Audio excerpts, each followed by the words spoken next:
Hi, my name is Daniel. I'm 23 years old and I'm a student of University of Craiova. Developing active laboratory marketing policies to encourage the young people by promoting stable, well-paid jobs with safe work condition.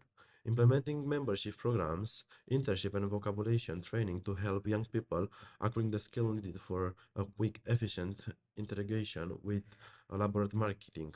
Introducing measuring to eliminate employer barriers of vocabulary groups such as young for disadvantaged background, women, or individual with disabilities.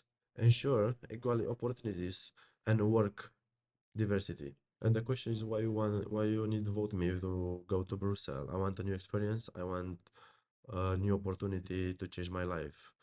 Many thanks and see you soon.